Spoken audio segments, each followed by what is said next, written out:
2 months after the scout battle, Jake Morrison stood on the bridge of the Defiance watching the largest enemy fleet in galactic history approach Earth. The main screen showed hundreds of Zephyrian ships, each one bigger and more dangerous than the scouts they had faced before. "Amy, what's our count?"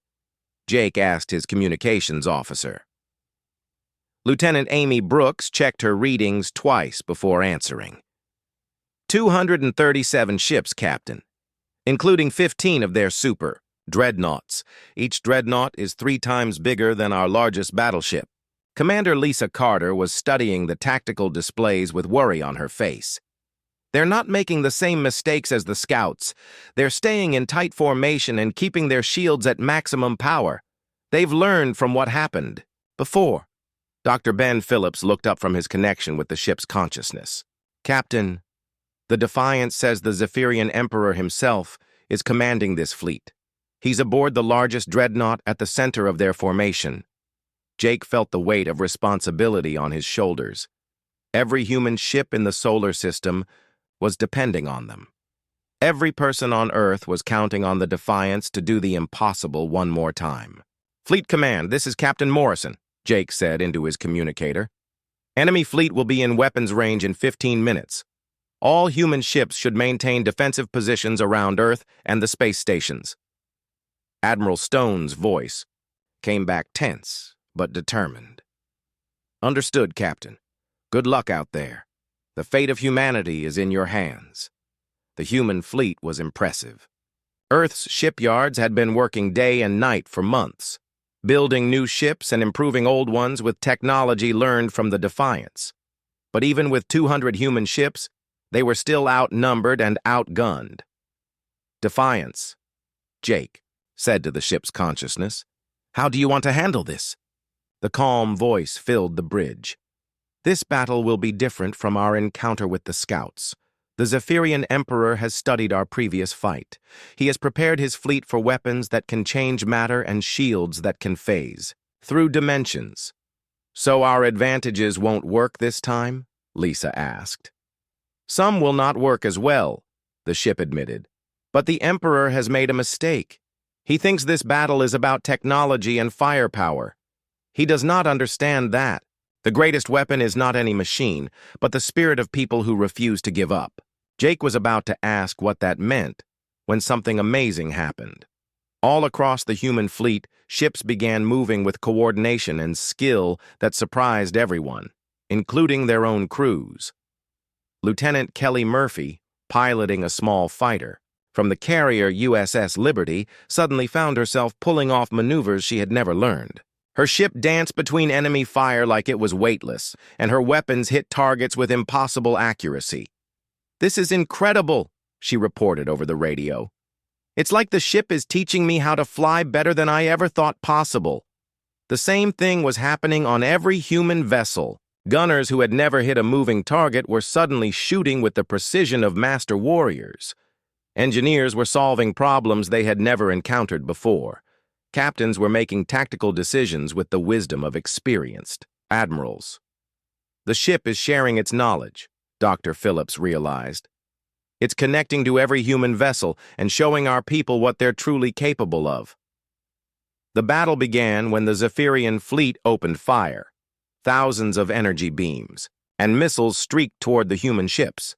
It should have been a massacre. Instead, it became the most amazing display of space combat in galactic history.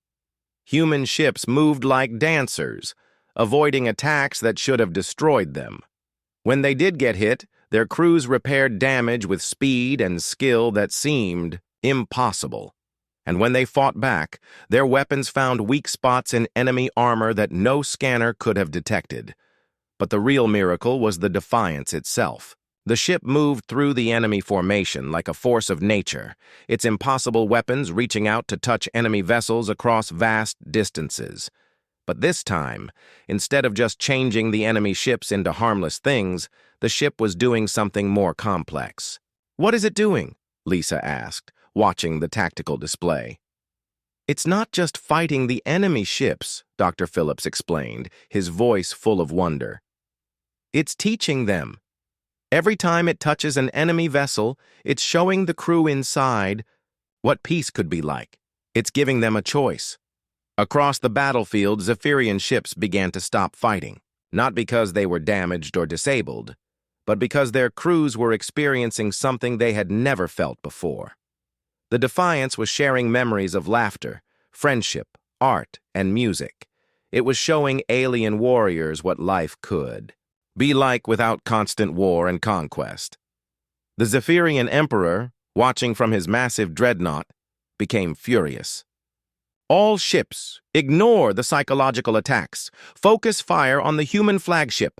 Destroy it with everything we have. 50 of the largest Zephyrian ships turned their weapons on the Defiance. The amount of energy they fired was enough to crack a moon. The beams struck the human ship in a blaze of light that could be seen from Earth. When the light faded, the Defiance was still there, completely undamaged. In fact, it looked brighter and stronger than before. The ship absorbed all that. Energy, Amy said in amazement. It turned their attack into power for itself. Now the Defiance moved toward the Emperor's dreadnought. The alien flagship was massive, bristling with enough weapons to destroy a planet. But as the human ship approached, something strange happened. The Defiance began to change. The ship's hull became transparent, like glass. Inside, Jake and his crew could see the sleeping forms of Captain Walsh and his crew, preserved for 300 years in chambers filled with soft light. The sight was beautiful and sad at the same time. People of the Zephyrian Empire, the ship's consciousness spoke, broadcasting to every alien vessel. Look upon the sacrifice these humans made. They gave up their lives, their future, everything they were, so that their people might have a chance to survive. This is what you have been fighting against. Not just ships and weapons, but the willingness of thinking beings to die for something greater than themselves. The effect on the Zephyrian fleet was immediate. Ships began to slow down, then stop. Crews who had spent their entire lives in conquest and war were seeing something they had never imagined. They were seeing love made real. The Emperor's dreadnought fired one last desperate shot at the Defiance. The ship didn't dodge or defend itself. It simply absorbed the attack and transformed it into something beautiful. The energy beam became a shower of lights that spread across the entire battlefield, touching every ship with warmth and peace. When the lights faded, the Emperor's ship was drifting powerless. But the crew was not harmed. Instead, they were weeping. For the first time in their lives, they understood what they had been destroying across the galaxy. "This is Emperor Zarkoth of the Zephyrian Fleet," came a transmission from the alien flagship. The voice was old and tired. "We surrender. We have seen what we truly are, and we are ashamed. We ask for the mercy we have never shown others." Looked around his bridge at the faces of his crew. They had won, but it didn't feel like a victory over enemies. It felt like the beginning of something new and wonderful. "This is Captain Morrison," he transmitted to the alien fleet. "You are welcome to stay and learn what peace means, or you can return to your empire and teach others what you have discovered here. The choice is yours." As the human and alien fleets hung together in space, the Defiant spoke one last time to all the ships. "Today you have learned that the universe is not about who is strongest or who has the best weapons. It is about courage, friendship, and hope. These things cannot be conquered because they live in the hearts of thinking beings everywhere. Remember this lesson, and the galaxy will know peace at last." Jake Morrison sat back in his command chair, feeling the presence of Captain Walsh and knowing that their long wait was finally over. The Defiance had done what it was created to do. It had saved humanity not through destruction, but by showing the universe what humanity truly represented. The impossible ship that shouldn't exist had proven that sometimes the greatest victories come not from fighting, but from refusing to let go of what makes life worth living. Captain Jake Morrison sat in the command chair of the Defiance, watching the screens that showed the edge of the solar system. It had been 4 months since they brought the ship back to Earth. 4 months of learning, training, and preparing for a war that everyone hoped would never come. But now it was here. "Captain," Lieutenant Amy Brooks called from her station. "I'm getting signals from the outer warning systems. Multiple ships dropping out of hyperspace near Pluto." Jake felt his stomach tighten. "How many ships?" Amy's fingers moved quickly over her controls. 12 ships, sir. They match the profiles we have for Zephyrian scout vessels." Commander Lisa Carter, now serving as Jake's executive officer on the Defiance, looked at her instruments. "They're moving toward the inner system. Speed suggests they're doing reconnaissance, gathering information about our defenses." Dr. Ben Phillips, who had become the ship's chief technology officer, was working with the Defiance's consciousness to monitor the alien ships. "Captain, these aren't their main invasion force, but they're definitely testing our capabilities." Jake touched the communication button on his chair. "Fleet Command, this is Captain Morrison aboard the Defiance. We have confirmed Zephyrian contact at the edge of the system." Admiral Stone's voice came back immediately. "Understood, Captain. All available ships are moving to intercept. You are authorized to engage." Through the months of preparation, Earth's fleet had grown stronger. The Defiance had shared some of its knowledge with human engineers, helping them improve their ships' weapons and shields. But everyone knew that 12 Zephyrian ships could still destroy most of the human fleet.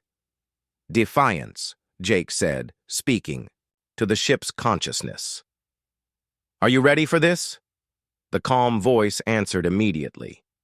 "I have been ready for over 3 centuries, Captain. Shall we show them what humanity has learned?" Jake looked around the bridge at his crew. These were good people who had trained hard for this moment. Amy Brooks had learned to use the ship's advanced communication systems. Lisa Carter understood the new sensor technology better than anyone. Dr. Phillips could work with the ship's consciousness to unlock capabilities they were still discovering. "All hands, this is the captain," Jake announced to the entire ship. "We are about to face the enemy that has conquered dozens of worlds. But we are not the same humanity they expect to find. We have something they have never encountered before. We have hope, courage, and the knowledge left to us by heroes who sacrificed everything for this moment." The Defiance began to move.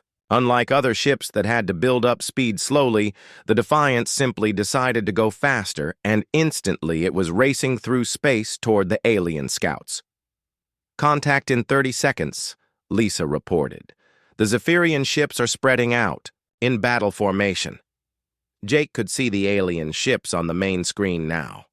They were dark and threatening, covered with weapon ports that were already beginning to glow with charging energy. Each ship was larger than most human vessels, and their hulls were covered with armor that had protected them in countless battles. "They're scanning us," Amy said. "I think they're confused by our energy readings." "Let them be confused," Jake replied. "Defiance, show them something they've never seen before. What happened next would be talked about for generations." The Defiance didn't attack the Zephyrian ships in any way the aliens could understand. Instead of firing energy beams or missiles, the ship reached out with invisible forces and simply changed the nature of the enemy vessels. The first Zephyrian ship found its armor turning into a harmless gas that drifted away into space. The second ship discovered that its weapons had become bunches of flowers. The third ship tried to fire its main gun, only to have the energy beam turn into a shower of sparkling lights that looked like fireworks. "This is impossible," Lisa whispered, watching the battle displays. "They can't fight something that changes the rules of reality." The Zephyrian ships tried to retreat, but the Defiance was faster than anything they had ever encountered. It appeared directly in front of the fleeing ships, its massive hull somehow moving with the grace and speed of a small fighter craft. "We should give them a chance to surrender," Jake said. "I am transmitting a message in their language," the ship's consciousness replied. "I am telling them they can leave peacefully if they promise never to return to human space." But the Zephyrians had never surrendered to anyone. Instead of accepting the offer, they tried to ram their ships into the Defiance. It was a brave but useless gesture. The alien ship simply passed through the human vessel as if it were made of light. "How did we do that?" Dr. Phillips asked in amazement. "I temporarily shifted our matter into a different dimensional phase," the ship explained. "It is a defensive technique I learned from the ancient race. Their ships cannot harm us if we exist in a slightly different reality." One by one, the Zephyrian ships found themselves powerless. Some had their engines turned into candy. Others had their hulls transformed into soap bubbles. The Defiance was not trying to kill the alien crews, just to show them that their usual methods of warfare were useless. Within 10 minutes, the entire scout fleet was drifting helplessly in space. Their ships were intact, but completely unable to fight or run away. "This is Captain Morrison of the human vessel Defiance," Jake transmitted to the alien ships. "You have entered our space with hostile intent. You will return to your empire and tell them what you have seen here. Tell them that humanity is not defenseless. Tell them that we have weapons and abilities beyond their understanding. And tell them that if they come here looking for conquest, they will find only defeat." The Defiance restored the alien ship's basic engines, but left their weapons powerless. The Zephyrian scouts fled toward the edge of the solar system, their ships trailing streams of harmless but embarrassing substances. Commander Nancy Wells, watching from her flagship with the rest of the human fleet, could barely believe what she had seen. "Fleet Command, this is Commander Wells. The Zephyrian scout force has been neutralized with 0 human casualties. The Defiance eliminated 12 enemy ships without firing a single conventional weapon." Back on Earth, Admiral Stone received the report with mixed feelings. The victory was complete and amazing, but she knew it was just the beginning. "This was only a scouting force," she said to her staff. "When the main Zephyrian fleet arrives, they'll be ready for us. They'll bring everything they have." But Jake Morrison wasn't worried about the main fleet. As he sat in the command chair, feeling the presence of Captain Walsh and the other sleeping heroes, he knew that humanity had advantages the Zephyrians could never understand. "Let them come," he said quietly. "We'll be ready for them." The Defiance hung in space, surrounded by the grateful human fleet, its hull glowing softly with inner light. The first test was over, and humanity had passed. But the real challenge was still ahead, and everyone knew that the next battle would decide the fate of the human race. "Captain," Amy said softly, "I'm getting messages from all over Earth. People are celebrating. They're calling us heroes." Jake smiled, but his eyes stayed on the stars where the enemy fleet would soon appear. "We're not heroes yet," he said. "But maybe, with a little luck and a lot of courage, we will be." 3 days later, Jake Morrison stood in the largest meeting room on Earth's main space station. Around the table sat the most important people in human space. Admiral Patricia Stone, the head of Earth's military forces, was reading reports with a worried look on her face. Dr. Ben Phillips sat next to her, trying to explain things that seemed impossible. "Let me understand this correctly," Admiral Stone said slowly. "You found a 300-year-old ship that can do things our science says are impossible." "Yes, ma'am," Jake replied. "The Defiance is more than just a ship. It's like a living thing that can think and learn, and it's more powerful than our entire fleet combined." Dr. Phillips opened his computer and showed pictures on the big screen. "Admiral, I've spent 3 days studying this ship's systems. What I've learned changes everything we know about space travel and warfare." The pictures showed the inside of the Defiance. The weapons were smooth and curved, nothing like the big guns on human warships. The engine room looked more like a garden, then a machine shop, with glowing panels that seemed to grow out of the walls. "The ship's weapons don't work like ours," Dr. Phillips continued. "Our weapons shoot energy or missiles at enemy ships. The Defiance's weapons can change the basic building blocks of matter. It can turn an enemy ship's armor into gas or change their weapons into harmless water." Lieutenant Colonel Sandra Hayes. The military expert leaned forward. That's impossible. You can't just change one thing into another thing. That's what I thought too, Dr. Phillips said. But I've seen it work. The ship demonstrated its abilities on some old space junk. It turned a piece of metal into pure energy, then turned that energy back into a completely different kind of metal. The whole process took less than a second. Admiral Stone rubbed her forehead. She looked tired and worried. What about defense? Can this ship protect itself? Jake answered this time. The Defiance doesn't use shields the way our ships do. Our shields try to stop enemy weapons from hitting us. The Defiance's shields absorb the energy from enemy weapons and use that energy to make the ship stronger and faster. So the more you shoot at it, the more powerful it becomes? Colonel Hayes asked. Exactly, Jake said. But that's not the strangest part. The ship can move in ways that should be impossible. It's 2 kilometers long, but it can turn and twist like a small fighter. And it doesn't need our jump drives to travel faster than light. It can fold space around itself and appear anywhere. It wants to go. Dr. Phillips brought up more pictures. These showed the ship's computer systems. They looked like a mixture of human technology and something completely alien. The ship's intelligence is unlike anything we've ever created, he explained. It can think millions of times faster than a human brain. It can solve problems that would take our best scientists years to figure out. And it learns from every experience, becoming smarter and more capable all the time. Admiral Stone was quiet for a long moment. Then she asked the question everyone was thinking. Can we trust it? Jake had been expecting this question. I've spent 3 days talking with the ship's consciousness. I felt the presence of Captain Walsh and his crew. They're still in there, still human, still loyal to Earth. The alien technology didn't change who they were. It just gave them the tools they needed to protect us.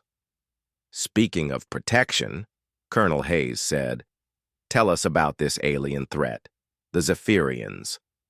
The screen changed to show pictures of alien ships. They were dark and angular, covered with weapon ports and armor plating. They looked like they were built for one purpose, destroying everything in their path. The Zephyrian Empire has been conquering worlds for over 1,000 years, Jake explained. They've destroyed dozens of intelligent species. Their military is huge and their technology is advanced. According to the Defiance's calculations, they're already on their way to human space. Admiral Stone stood up and walked to the window. Outside, she could see Earth hanging in space like a blue and white jewel. How long do we have? 6 months, Jake said. Maybe less. And you think one ship, even a ship as powerful as the Defiance, can stop an entire empire? Before Jake could answer, a new voice spoke in the room. It was the calm, friendly voice of the Defiance's consciousness. Admiral Stone, may I address your concerns directly? Everyone in the room looked around in surprise. There were no speakers, but the voice seemed to come from everywhere at once. How are you speaking to us? Admiral, Stone asked. I have connected to your station's communication systems. Do not worry. I have not accessed any classified information. I am simply using your speakers to talk with you. Admiral Stone sat back down. Very well. You wanted to address my concerns? Yes, you are correct that one ship cannot defeat an entire empire through force alone. But that is not how I plan to win this war. The Zephyrians are powerful because they have conquered so many worlds and stolen so much technology. But they have a weakness. What weakness? Colonel Hayes asked. They have forgotten how to be creative. They have become so used to winning through superior numbers and firepower that they cannot adapt when they face something new and unexpected. They will not know how to fight an enemy that breaks all their rules about what is possible. Dr. Phillips was taking notes frantically. Are you saying you can teach our ships to do the same things you can do? Not exactly, the ship replied. Your current technology cannot handle the forces I work with. But I can teach your people to think differently about space combat. I can show them tactics and strategies that will make your existing ships far more effective." Jake remembered something the ship had told him during their journey back to Earth. The Defiance also said it could inspire people, make them braver and more clever than they thought they could be. "That is the most important thing," the ship agreed. "The ancient race that created my core technology learned that the greatest weapon is not any machine or energy beam. The greatest weapon is the courage and intelligence of thinking beings who refuse to give up." Admiral Stone was quiet for a long time. Finally, she spoke. "What do you need from us?" "I need your permission to share my knowledge with your scientists and military leaders. I need your engineers to help me understand your current technology so I can suggest improvements. And I need your trust. The next 6 months will test humanity in ways you have never been tested before." "And if we fail?" Admiral Stone asked. The room was silent for a moment. Then the ship spoke again, and there was something like sadness in its voice. "If we fail, the Zephyrians will do to humanity what they have done to dozens of other species. They will destroy your cities, enslave your people, and erase your culture from the universe. But I do not believe we will fail. Captain Walsh and his crew did not sacrifice themselves for nothing. They believed in humanity's potential, and so do I." Admiral Stone looked around the table at the faces of her officers. She saw fear, but she also saw determination.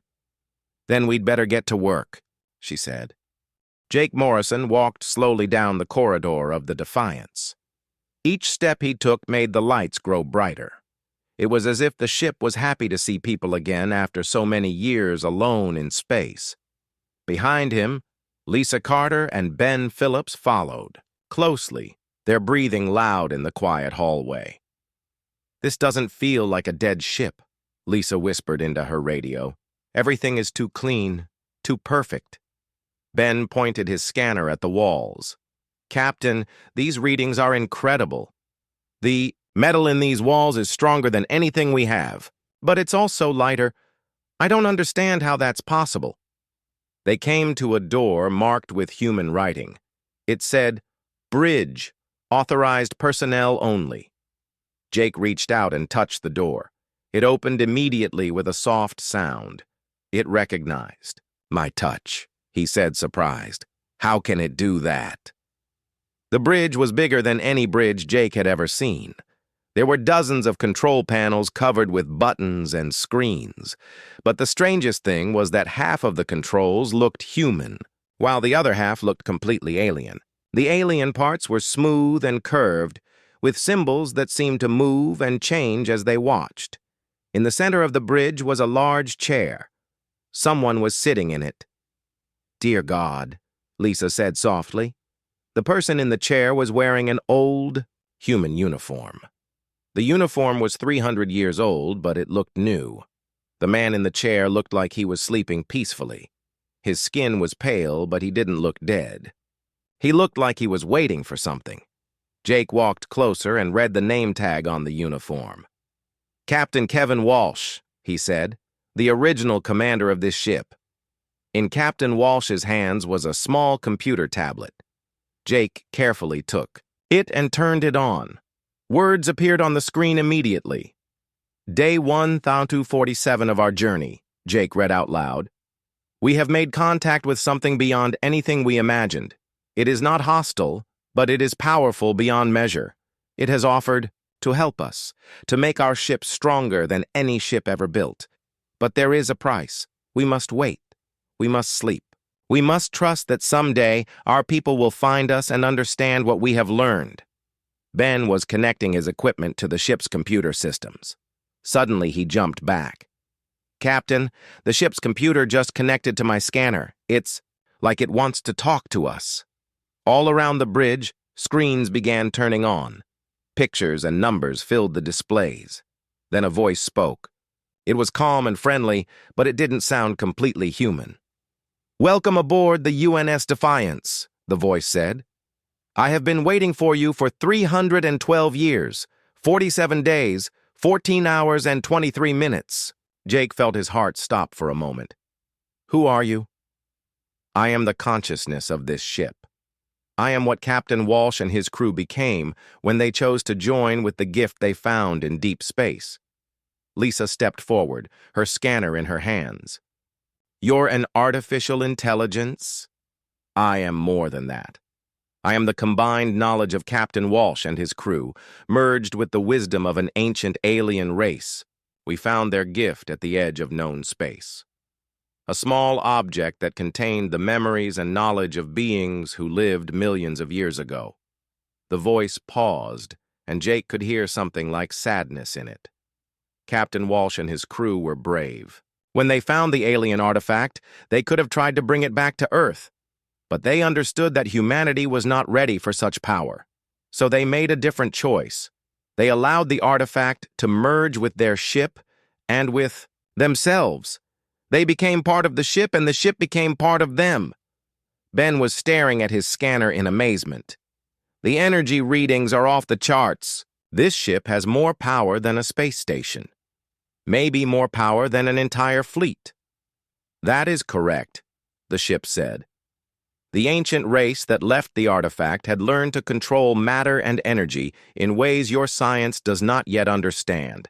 They could travel between stars in moments. They could create or destroy planets. But they also learned that such power comes with great responsibility. Jake was trying to understand what he was hearing. Why did they leave this artifact? Why? Give such power to strangers? Because they were dying, the ship replied. Not their bodies, but their spirits. They had become so powerful that they had lost touch with what made life meaningful. They discovered that the most important things in the universe are not power or knowledge, but courage, friendship, and the willingness to help others. When they found that humans possessed these qualities, they decided to leave their gift for you to find. Lisa looked around the bridge with wonder. So this ship is alive? In a way, yes. I contain the personalities and memories of Captain Walsh and his entire crew. They are sleeping, but they are still here. They chose to become part of something larger than themselves so that someday they could help save humanity. Save humanity from what? Jake asked.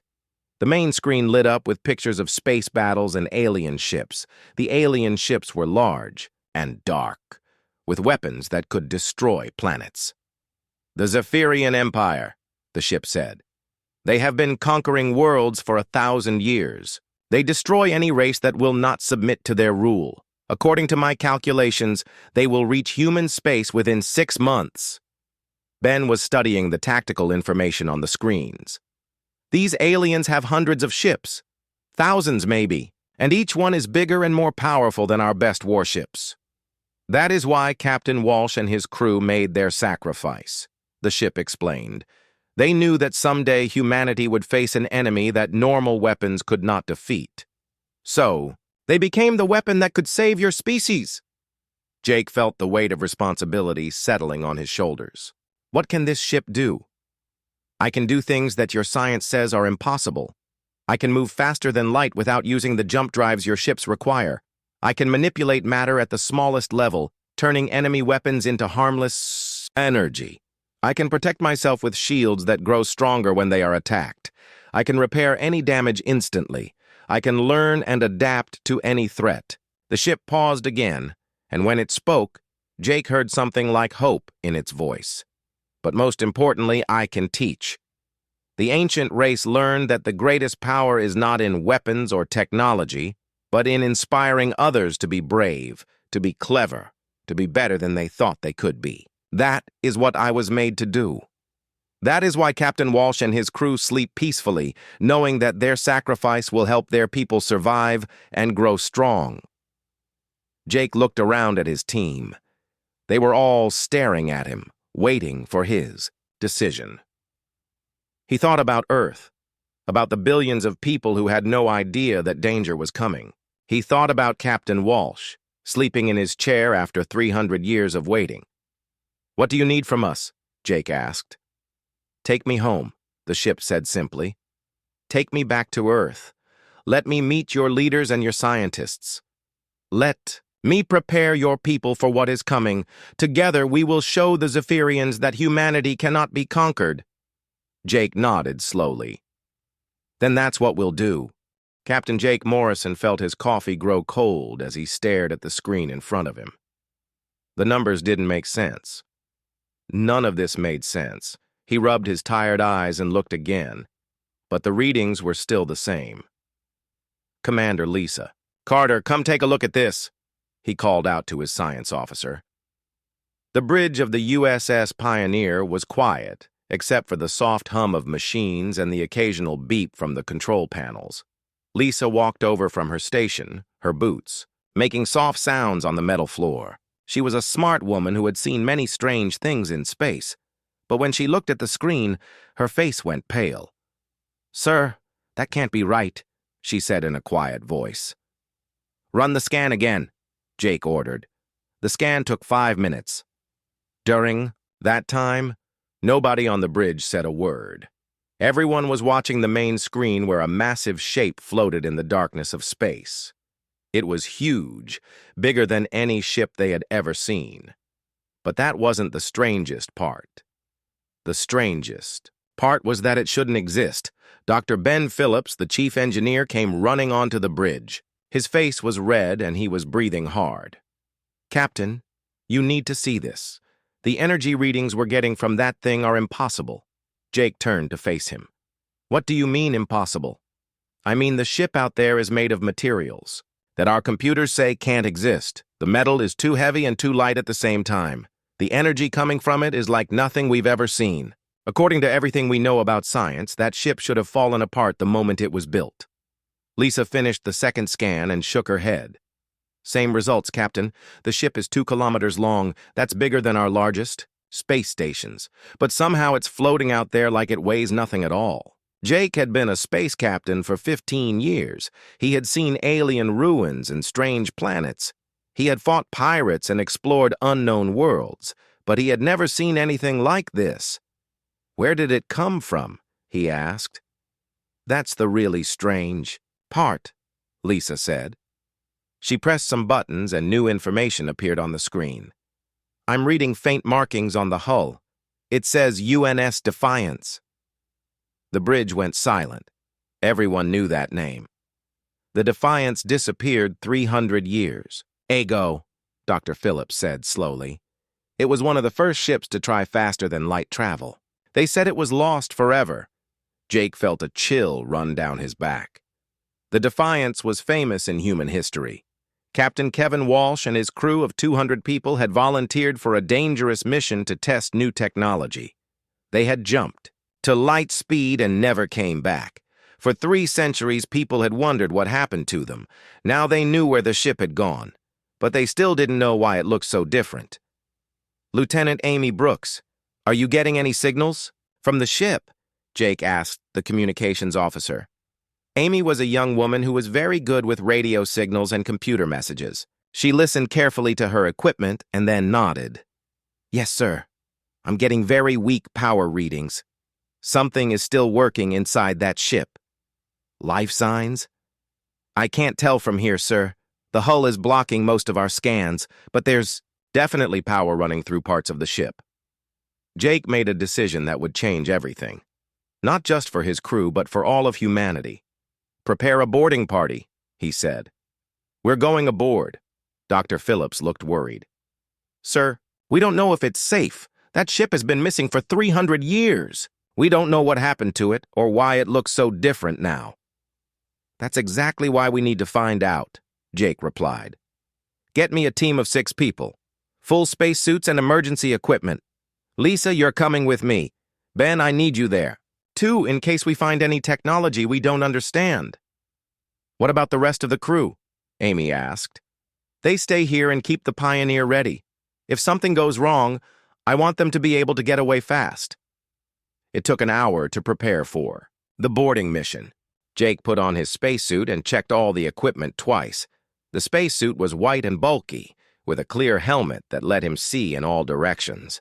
It had air for 6 hours and a radio to talk to his team. Lisa and Ben were ready too. along with 3 other crew members. They all carried tools and weapons just in case. Nobody knew what they would find inside the mysterious ship. Jake looked out the window of the Pioneer one more time before they left.